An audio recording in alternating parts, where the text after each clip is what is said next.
Mukhang effective ang new look ngayon dito nga ni Jordan Poole para nga dito sa Washington Wizards. And then ang pinakita nila ditong team effort ng mga veteran players dito nga kasama si Chris Middleton. Nahirapan nila itong newly improved team na Detroit Pistons coming from last year. Ano nga ba mga boss ang nangyari sa game na to? Tara't pag-usapan natin yan.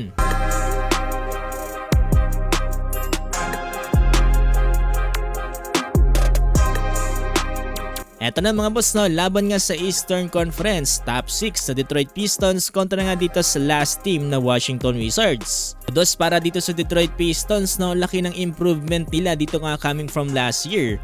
So dito na kagad tayo sa first quarter. Eto, nagmula ang unang puntos dito nga mula kay Cade Cunningham mula nga dito sa kanyang fadeaway jumper. Tapos unang puntos naman para sa Washington Wizards ay mula naman dito sa kanilang newly acquired veteran player na si Chris Middleton. Mainit ang opensa dito nga ng Detroit Pistons dito nga sa first quarter led by Cade Cunningham. Pero mukhang napapansin ko mukhang tama nga ang desisyon dito nga ng Washington Wizards dito nga sa pagkuha nila dito nga sa veteran player na si Chris Middleton. Ganda ng mga pinapakita niyang effort dito nga para sa Wizards tapos sabayan mo pa ng mga bottom players kagaya nito ni Alex Sarr. Bago matapos etong first quarter, eto Jordan Poole made his first 3-pointer para nga dito sa Washington Wizards. At kapansin-pansin din dyan na etong new look dito nga ni Jordan Poole. Tapos ng first quarter, tabla sa 31 ang score. Pagdating ng second quarter, eto pumukol na rin from beyond the arc etong Detroit Pistons at yan ay mula naman dito kay Malik Beasley.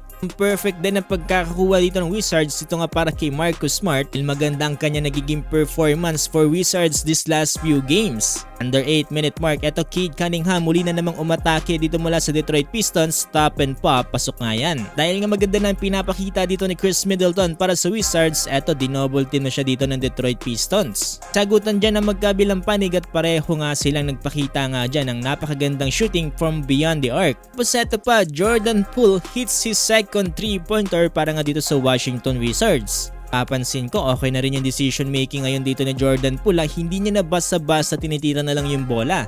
Sabayan pa yan dito ng another 3-pointer from Marcus Smart dito nga from corner. At tapos ang first half in favor na para nga dito sa Wizards 69-62. Start ng third quarter, eto nagpatuloy pa rin ang magandang kartada nga dito ng Wizards from beyond the arc. Eto pinangunahan nga yan dito nga ni Alex Sarr. Followed by Jordan Poole, eto muli na naman siyang nalibre dito nga from wing. Yan na rin ang ikatlong 3-pointer dito nga ni JP.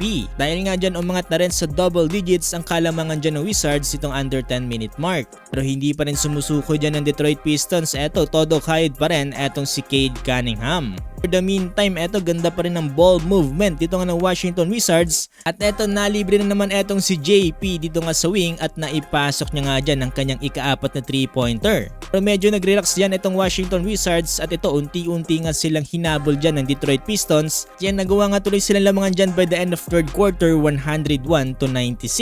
Fourth and final quarter, eto bigla naman putok ang opensa dito nga ni Bob Carrington dito nga para sa Washington Wizards.